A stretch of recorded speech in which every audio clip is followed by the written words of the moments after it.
Fala, Bilu! Seja muito bem-vindo a mais uma aula aqui pela Paladino, aula de número 21, na qual a gente vai falar sobre a estratégia de Visual Boards. O que é a estratégia de Visual Boards? Cara, eu aprendi essa estratégia com o pessoal do The Future, com o Chris Do. E eles têm uma forma de apresentar trabalhos de design que eu achei muito interessante, que nada mais são do que mood boards. Para quem não sabe o que são mood boards, são painéis semânticos com estruturas visuais para que você apresente para um cliente uma determinada ideia. E essa forma que eu aprendi com eles, ela tinha uma história por trás. Uma forma de apresentar aquele trabalho, aquele projeto, aquela ideia visual, contando uma história, uma espécie de história. E a partir do momento que eu adotei essa forma de trabalho, as chances de aprovação dos projetos no qual eu me envolvia aumentavam drasticamente. 70%, 80%, 90% a mais de aprovação se comparado com o período anterior. Aí eu pensei, bom, tem alguma coisa acontecendo aqui. E aí, evidentemente que eu pensei o seguinte, bom, vou estruturar isso de uma maneira mais interessante para que eu possa apresentar aos meus alunos de uma forma que eu acoplei ao meu trabalho para que eu apresentasse para os meus clientes e eu conseguisse passar para vocês essa forma de trabalhar. Portanto, isso não foi uma coisa que eu criei do nada, que eu criei do zero. Eu vi, aprendi, adaptei e agora eu estou passando esse conhecimento adiante. Ok? O que é importante a gente ter em mente na hora que a gente pensa nesses visual boards? Eles são basicamente mood boards com asteroide, com esteroides, com bomba. Tá? Então é aquele mood board tunado. E é importante vocês entenderem que ele é uma ferramenta, uma forma de apresentar o trabalho. Se você é designer iniciante, se você nunca ouviu falar sobre mood board, talvez essa aula não seja para você, tá? Mas o mood board e agora o visual board, eles são formas de apresentar esse trabalho para o cliente, para que ele consiga visualizar aquilo que você está querendo passar e transmitir naquele determinado trabalho. E o que é interessante? Que o visual board, ele te ajuda a compreender, ou melhor, ajuda o cliente a compreender a ideia que está na sua cabeça com base no desejo que o cliente espera, no desejo que o cliente tem que a marca dele se torne lá na frente. Claro que aqui você tem que ser então diligente e fazer o seu trabalho de casa fazendo muitas e muitas e muitas perguntas para que o cliente consiga te passar o máximo de informação possível e você tenha aquele apanhado de material para que depois você destrinche isso visualmente dentro do seu trabalho. Beleza? Então, note o seguinte, pessoal. Primeiro ponto que é importante, o visual board ele é uma estrutura visual que conta uma determinada história e que apresenta determinadas ideias de como uma determinada marca vai se parecer visualmente. Tá, se a gente pensa em marca, a marca é a percepção que as pessoas têm do seu negócio, da sua empresa, da sua própria pessoa. E a expressão visual é uma das formas que a marca se apresenta para nós. A expressão visual é uma das formas que a marca vai se apresentar. E esse visual board ele serve exatamente para esse processo anterior à apresentação de um trabalho, que é para o cliente aprovar aquela ideia, se sentir de certa forma, ou melhor, sentir-se de certa forma dentro do projeto junto conosco e fazer com que ele participe ao mesmo tempo. Porque, veja só, é muito ruim para o cliente quando ele contrata um prestador de serviço, um designer, e, cara, o designer ele fica semanas em cima daquele trabalho sem apresentar um feedback para o cliente. Eu já cometi esse erro. Eu já cometi. E é muito ruim porque o cliente ele não consegue ter um feedback um feedback daquele trabalho. E ele não consegue ter um feedback sincero no sentido de, cara, o que está acontecendo? O que está sendo criado? O que está sendo desenvolvido? Esse visual board, ele ajuda a manter o cliente na mesma página que você. E ajuda com que ele visualize também como que a marca dele pode parecer. Beleza? Então, ele serve para guiar o cliente. O visual board ele é uma forma de apresentar aquele trabalho. É uma forma de apresentar uma ideia criativa, tangibilizar aquela ideia criativa. E essa é uma dificuldade muito grande dentro do mundo do design. Às vezes o designer ele não consegue transmitir aquela ideia, não consegue transmitir verbalmente o que está na cabeça dele. Talvez por falta de leitura, falta de repertório, falta de expressão verbal, falta de experiência. Então o visual board ele é uma forma de fazer esse processo, de apresentar esse projeto e ajudar com que o cliente entenda os processos racionais pelo qual o designer tomou determinadas decisões. Beleza? O segundo ponto importante é entender que o seu trabalho enquanto designer é ajudar o cliente a entender qual é o desejo futuro que ele tem. Como é que você entende o desejo futuro do cliente? Fazendo perguntas. Então, o seu papel primeiro é diagnosticar aquele problema e não prescrever uma solução sem antes entender do que se trata. Então, poxa, fazendo perguntas como, senhor cliente, como que você espera estar daqui 1 ano, 2 anos, 3 anos? O que vai ter acontecido no meio desse caminho? O que você vai ter feito para ter chegado lá? O que você vai ter alcançado? O que você vai ter conquistado? O que aconteceu? Se tudo deu certo e a gente está tomando uma cerveja num bar, o que aconteceu no meio desse caminho para que desse certo? Como você vai querer ser visto? Como você vai querer ser lembrado? Quanto você vai estar querendo ganhar? Quanto você vai estar ganhando dentro de 3 anos? Quanto você vai estar faturando? Você vai ter empregados abaixo de você? Você vai ter funcionários? Vai ter uma equipe grande? Pequena? Média? Sua marca vai ser lembrada como? A audiência que você possui, ela mudou de alguma maneira? Você vai estar atendendo outro tipo de audiência? Quais são as necessidades que essa audiência tem? Então, essas perguntas ajudam a colocar o cliente numa determinada posição. Tá, e às vezes o cliente ele pode ter uma série de dificuldades em responder essa pergunta ou não. Se essas dificuldades aparecerem, bom, você está ali para tentar coletar o máximo de informação. Se houver algum tipo de situação no qual o cliente demonstre uma insatisfação em responder, basta que você seja sincero com ele e fale assim, senhor cliente, esse é um processo que eu tenho para realizar meu trabalho.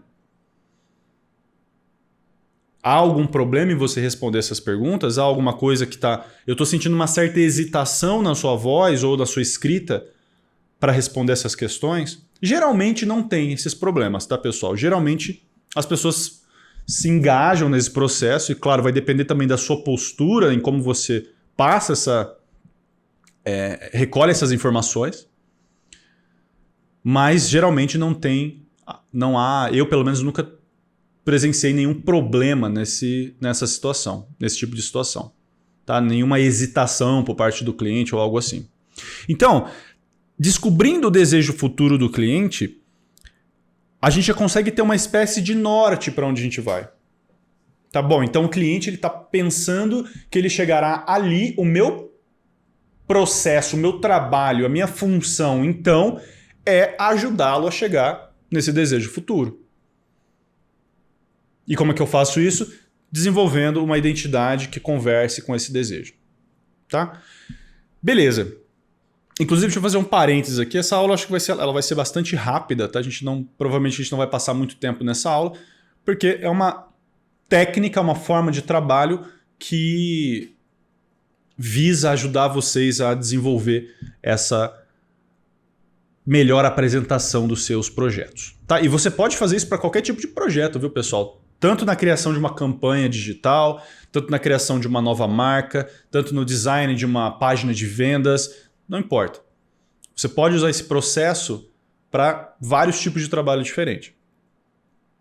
Então, um passo importante a mais que a gente dá nesse processo todo, nessa coleta inicial de informações, é entender o seguinte: bom, senhor cliente, você tem já atributos que a sua marca possua, que você já ouviu, ou algum trabalho estratégico que você já fez com a sua marca para me passar, para que eu utilize esses atributos na comunicação visual da sua empresa? Pois pode ser que ele já tenha algum material nesse sentido. Pode ser que ele já tenha feito algum trabalho estratégico antes, ou não, e ele possa repassar para você esse material. Então, poxa, essa fase na qual eu estou me referindo agora é a fase de coleta de atributos dessa marca. Então, geralmente, numa conversa com o meu cliente, o que o Pavani faz? O Pavani, geralmente, ele chega e fala assim: ó, senhor cliente, como é que você quer ser lembrado dentro de tantos períodos? Como é que você quer que a sua marca apareça? Como é que você vai querer ser percebida pelas pessoas? Ou percebido pelas pessoas? Nesse momento é que ele começa a dizer alguns atributos nos quais ele gostaria de ser lembrado. Então, eu quero ser lembrado como uma marca confiante, eu quero passar essa sensação de confiança, de poder, de status, de qualidade, de, sei lá, não importa. Então, com base nesses atributos, é que você vai conseguir dar seguimento na criação, na coleta, na pesquisa e no desenvolvimento desse visual board. Lembrem, pessoal, o visual board ele é uma forma de apresentar as ideias para o cliente. Então, você precisa pesquisar, coletar, refinar, montar o visual board e aí apresentar para o cliente. Isso é só uma fase do processo. Tá? Depois do visual board apresentado e aprovado, e aí sim você segue com o restante das peças a serem criadas. Tá? Então, poxa, como é que você faz para desenvolver essa questão dos atributos da marca? Pensa no seguinte, cara. Que voz que o cliente quer que essa marca tenha? Né? Que voz... Como que a gente vai conversar? É uma voz calma? É uma voz jovem? É uma voz precipitada? Rápida? Qual que é a tonalidade que essa voz tem? Ela é mais acolhedora, ela é mais simpática, ela é mais brincalhona, ela é mais, sei lá, antipática, briguenta, conservadora, progressiva. Quais são as sensações que você quer que a marca tenha? Que atributos lembram essas sensações? Então é uma marca mais objetiva, é uma marca mais moderna, é uma marca mais confiante, é uma marca mais alegre, robusta. E o que essas palavras significam no final das contas? Quando a gente fala de alegre, é um alegre Havaianas? É um alegre He-Happy? É um alegre whatever? Hopi Hari? Quando a gente fala de moderna, é um moderno Apple? É um moderno Dell? É um moderno Microsoft? É um moderno Google? Então, quando você começa a categorizar essas palavras e a mostrar para o cliente o que é que cada uma delas significa, o que está na cabeça dele quando ele diz determinadas palavras, é aí que você tem um insight maior para que você consiga montar esse visual board. Então, dessa forma, você consegue ir categorizando essas palavras e lá na frente, na hora que você começar a fazer essas pesquisas e coletar essas referências, vai te ajudar muito na hora de você montar esse visual board. Porque aí você não vai, por exemplo, criar algo criativo voltado para a Havaiana, sendo que o cara estava querendo dizer criativo Google. Então, essa parte de entendimento do que as palavras significam é fundamental para que você construa um bom trabalho. Em seguida, eu delinei aqui como ponto número 4, é o mapa da empatia. O mapa da empatia, eu vinha conhecer esse termo no livro Value Proposition Design. Mas pelo que eu me informei, essa técnica ou essa ferramenta colaborativa, ela já existe antes de ser colocada nesse livro. Brevemente, o que é um mapa da empatia? Ele é uma ferramenta, como eu disse, colaborativa, onde você tenta ali entender a audiência, o usuário, a sua persona do ponto de vista que ela tem. Então, poxa, vamos pensar no seguinte, eu sou um possível consumidor da marca X. O que eu, como possível consumidor, como que o consumidor Pavani pensa determinadas coisas, como que ele vê o mundo à volta dele, o que ele ouve de música, de rádio, de notícia, das pessoas falando em torno dele, quais são as dificuldades que ele está tendo, quais são os desejos que ele possui, quais são os ganhos, o que ele deseja ter, o que ele deseja possuir, quanto ele deseja ganhar. Ele é casado, ele é solteiro, ele namora, ele ganha quanto por mês, ele ganha quanto por ano, que tipo de cliente ele atende, quais são as dificuldades que ele está tendo. Ele trabalha num lugar que ele não gosta, ele é mais introvertido ou é mais extrovertido, ele tem alguma crença religiosa, ele é ateu, ateia. O que ele está pensando? O que ele está vendo? Que tipo de canal ele consome? Que tipo de mídia ele consome? Que tipo de rede social ele costuma ver? Todas essas informações, elas acabam criando um personagem. E esse personagem deve ser o personagem no qual você vai focar a sua comunicação. A sua comunicação visual, ele deve atingir esse personagem. E muitas das vezes, a depender do desejo do cliente, essa comunicação visual não necessariamente vai atingir esse personagem, mas sim um outro, um futuro. E cabe a você que está criando essa marca, essa identidade, essa landing page, esses anúncios, essas campanhas, conseguir destrinchar esse visual para que ele fale ou não com aquele determinado cliente. E se ele não falar com esse cliente atual, que você consiga pelo menos montar uma defesa falando para o cliente o seguinte, olha, seu cliente, eu acho, pelo que a gente tem de material, que não faz sentido a gente manter esse tipo de visual para esse cliente de agora, mas sim para um outro tipo de cliente que você tem um potencial X, Y, Z, blá, blá, blá, blá, blá, blá. Então, tendo esses pontos, e veja, deixa eu voltar um pouquinho, essa parte do mapa da empatia pode ser uma colaboração que você faça com o seu cliente, com algum parceiro seu. É muito interessante sim que você tenha o seu cliente envolvido nesse processo para que ele te ajude a jogar essas informações, a ter essas informações, a colocar essas informações na mesa. Tá? Então, poxa, beleza.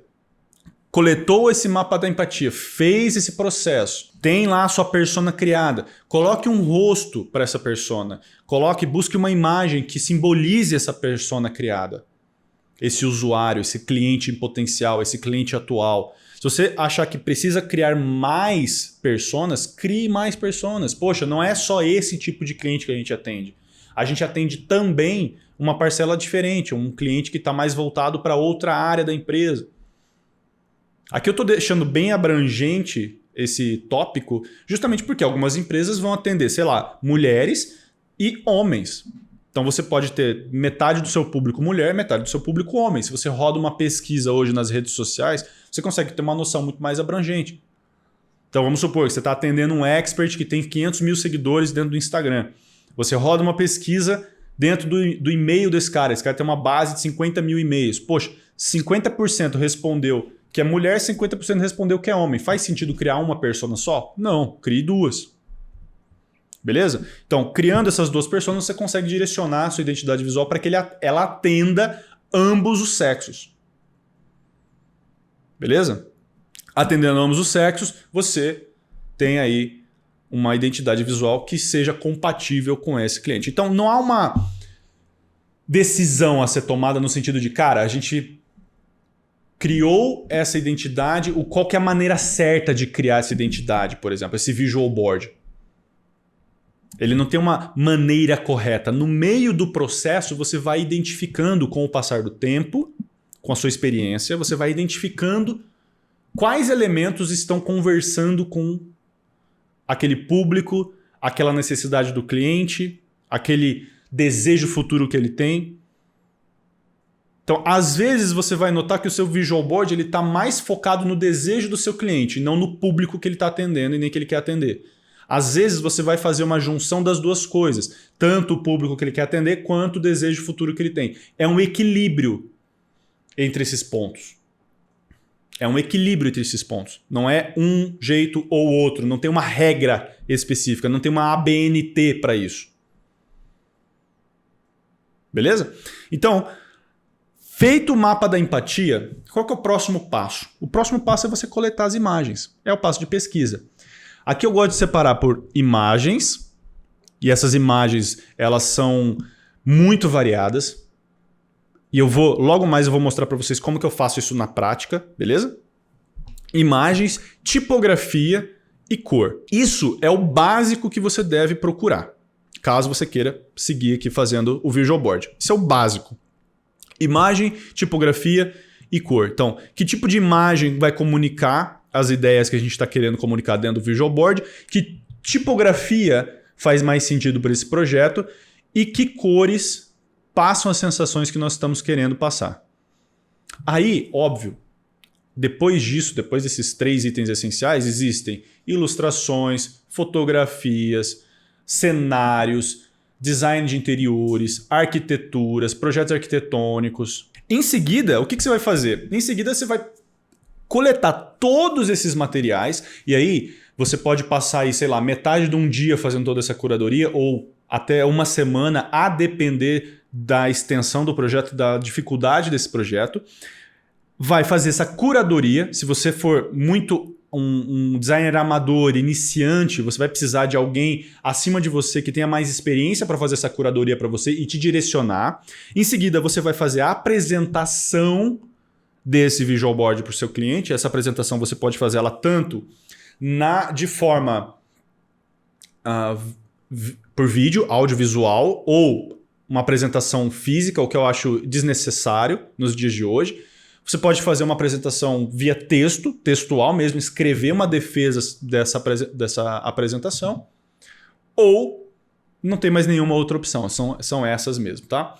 Em seguida, você vai fazer a parte posterior do visual board, que é comunicar nas outras peças da identidade esse visual board, essas ideias iniciais.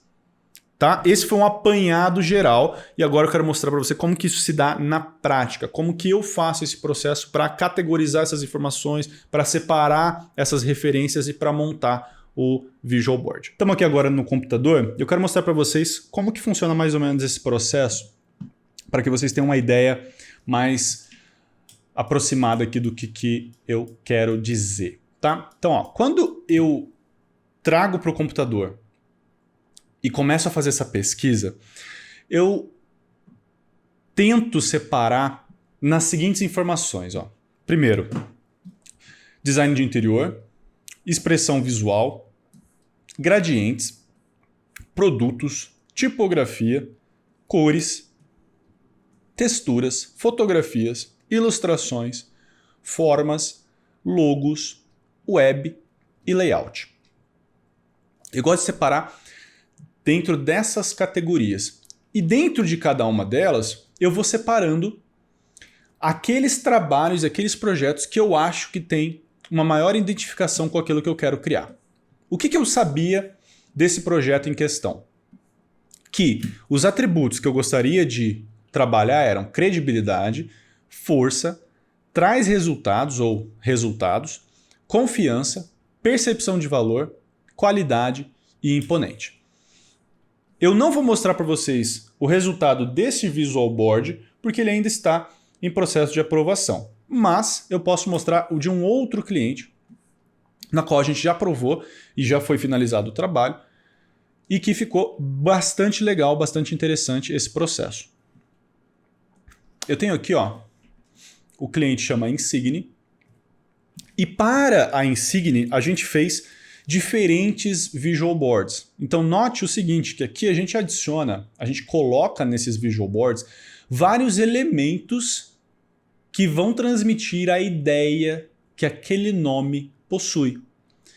Aqui, antes de nós definirmos o nome o nome que a empresa adotaria como insigne, nós tivemos 4 finalistas num processo de naming. Naming, para quem não sabe, é um processo de construção de nome da marca. Dentro dessa construção desses novos nomes, a gente trouxe 4 possibilidades, que era Insigne, deixa eu aumentar a tela, Insigne, Genus, Oxium e, se eu não me engano, tinha mais um, Oxium, Genus, Insigne, não, eram esses 3 mesmo, eram 3 e não 4. Então, Insigne, a gente rodou algumas pesquisas e essas pesquisas estavam pautadas em alguns atributos que aquela marca tinha escolhido.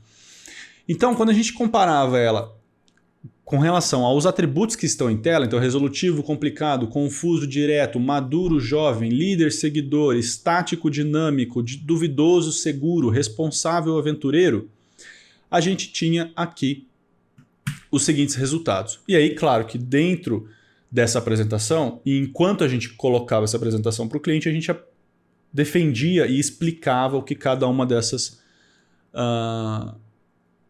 o que cada um desses atributos significava e as nossas percepções com base nessas pesquisas. Genus, a gente teve essas percepções, e Oxium, a gente teve essas percepções. Com base nessas percepções e nessas coletas, a gente conseguiu trabalhar esses visual boards. E esses visual boards ajudaram com que o cliente tomasse a decisão para qual seria o nome escolhido. Inclusive, aqui ó, a gente tem o Genus, Omnes. Omnes, inclusive, não está aqui na nossa pesquisa. Por quê? Porque a pesquisa foi rodada depois. Então, mesmo assim, vale mostrar aqui para vocês esse processo. Ó. Note o seguinte, aqui há uma combinação de imagens recolhidas na internet e efeitos criados pelo designer. Então, ó, vou apagar todas essas layers aqui para vocês terem uma noção. Começamos aqui com o fundo. Adicionamos alguns elementos visuais, né? Então, tipografias, algumas padronagens, alguns elementos pontiagudos. E aí colocávamos imagens dentro deles. E esse processo, ele é muito experimental. Tá, pessoal? Ele é muito experimental. A gente coloca, tira, movimenta, tenta encaixar, vê se ficou interessante, refaz até que a gente encontre um processo, ou melhor, um resultado que faça sentido com aqueles atributos e com aquele nome que a gente está trabalhando. E a gente vai completando assim, ó, esse procedimento. E o mais interessante desse processo todo é que no final a gente tem um resultado que mostra uma característica desse nome, que mostra de alguma forma como aquela identidade pode seguir. Então nós temos um certo refinamento, nós temos uma presença forte, uma solidez que vem através do nome, da tipografia mais bold, as letras mais juntas, todas em caixa alta, meio que expressando uma determinada vontade, uma situação, colocando a sua presença no mundo, acompanhado também desse pôster aqui, ó. Don't agree with yourself. Então, é um pôster chamativo, firme, forte, ao mesmo tempo que a gente tem um personagem sorridente, mas com uma roupagem social, certo? Uma roupagem social, meio alegre, mas ao mesmo tempo mostra uma dualidade através desse visual que não necessariamente está de acordo com o personagem. Então tudo isso, todas essas expressões, elas são propositais. Elas são propositais. Tá? O mesmo acontece nas demais apresentações. Aqui a gente já tenta colocar uma expressão mais voltada para a arquitetura gótica, os interiores das igrejas, mas mesmo assim tentando manter uma presença sólida. Só que, no final das contas, para esse projeto, o que foi aprovado, que deu seguimento para uma próxima versão do Visual Board, foi este aqui. Que ele passava uma sensação mais... Como que eu posso explicar? Mais refinada. Ele passava uma sensação um pouco mais refinada e que, após a aprovação deste, nós fizemos uma última versão que era caracterizada por esse trabalho aqui. Então a gente tinha uma característica ainda mais sofisticada, com esses elementos pontiagudos que de certa forma mostravam uma direção, tinha uma direcionalidade, tinha um aspecto de ser direto ao ponto, ao mesmo tempo que um personagem sonhador, mas pé no chão, que tem uma característica jovem, tem uma aparência jovem, mas ao mesmo tempo parece que ele está sonhando lá na frente, gosta de determinados esportes radicais, e ao mesmo tempo a gente trabalha com essa cor vermelha mais viva, justamente para trazer um aspecto meio sanguíneo, meio visceral. E aí, após esse Visual Board ter sido apresentado e aprovado, a gente conseguiu dar seguimento com todas as outras peças. Então, pessoal, note o seguinte. Nesse processo, a coleta das informações, a coleta das imagens, a coleta das referências serve como um guia. Mas quando você está criando, você pode seguir duas direções. Ou você simplesmente coloca as imagens que você coletou neste Visual Board, e aí você ganha tempo e você ganha agilidade nesse processo, ou você faz uma junção de adicionar essas imagens ao Visual Board enquanto cria outras expressões visuais dentro desse Visual Board. Eu, particularmente, gosto do aspecto criativo, de experimentar. Então, essas linhas, essas tipografias, essas padronagens com linhas na diagonal são todas criações. Elas não são simplesmente prints ou cópias de referências que eu peguei na internet. Dessa forma, tem um aspecto visual mais impactante, mais interessante. E talvez esse seja o ponto de que mostre para o cliente um esmero maior. E acaba ajudando com que ele veja mais valor no trabalho, no processo e acabe aprovando com maior facilidade. Então, quando vocês estiverem fazendo, tomem essa ação. Por exemplo, ó, se a gente vem aqui, como que eu gosto de fazer? Eu gosto de trabalhar dentro do próprio Photoshop. E aí dentro do Photoshop eu crio um arquivo de 1920 por 1080 e na largura, no comprimento dele, né, na largura dele, eu multiplico por 3. Então você tem um arquivo de 5760 por 1080 de altura. Ou seja, você tem esse board super longo. E aqui nesse momento eu já gosto de, ao mesmo tempo que eu trabalho com as imagens que eu vou trazendo para cá, eu já estabeleço pelo menos uma cor de fundo. Então aqui já estabeleço uma cor de fundo. Em seguida, o que eu posso fazer? Ó? Vamos supor que eu trago essa imagem deste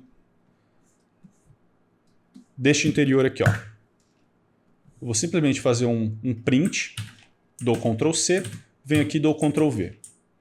Aqui ó, eu já jogo essa imagem para cá, ou para cá, e aí é que entra o processo de experimentação, tá?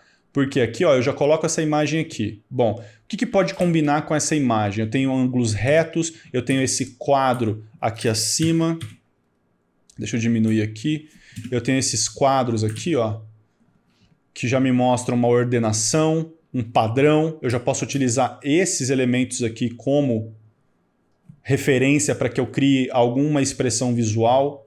Eu tenho esse círculo com essas barras que também podem me ajudar a criar alguma expressão visual. Tá? Eu tenho materiais, ó, eu tenho texturas no chão que podem ser trazidas aqui para o fundo, por exemplo, ó, aqui para o fundo. Eu tenho esses materiais aqui, ó, essas cerâmicas. Eu não sei se é cerâmica na verdade, mas o termo em inglês é marble. Então, ó, a partir de uma imagem eu já consigo trazer inúmeras referências a mais para o meu projeto. Então, ó, eu posso simplesmente pegar aqui, ó, a ferramenta retângulo e eu posso começar a criar aqui, ó,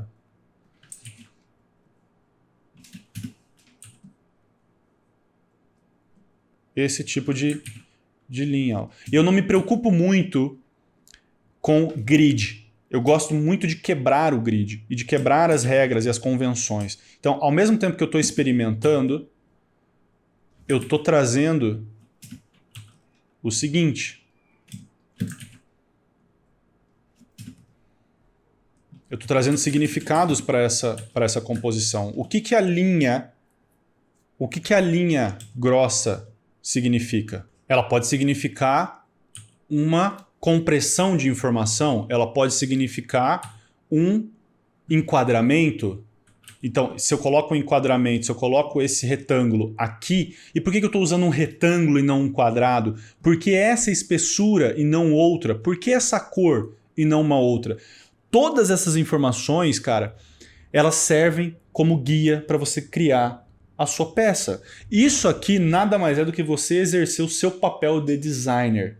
Tudo que você faz aqui dentro tem que ter um significado. Como é que você consegue encontrar esses significados, pessoal? Através do estudo e da teoria. O que significa modularidade? O que significa hierarquia? O que significa grid? O que significa transparência? Quando você coloca a transparência numa peça, o que isso significa? O que você quer passar com essa informação? É isso que falta na maioria dos designers. Esse entendimento. Porque senão, o que acontece? Você acaba virando um designer totalmente experimental. E olha, eu tenho minhas críticas ao experimento puro sem o embasamento.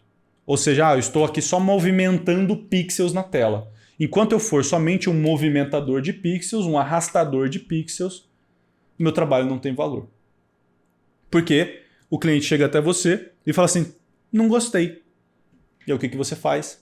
Se encolhe, coloca o rabo entre as pernas e fala, sim senhor cliente, eu vou alterar. Quando você tem uma defesa para aquilo que você faz, você vira o jogo. Beleza? Então, evidentemente que eu não vou passar aqui por todo esse processo. Seria muito penoso e muito chato, porque ele é um processo muito repetitivo.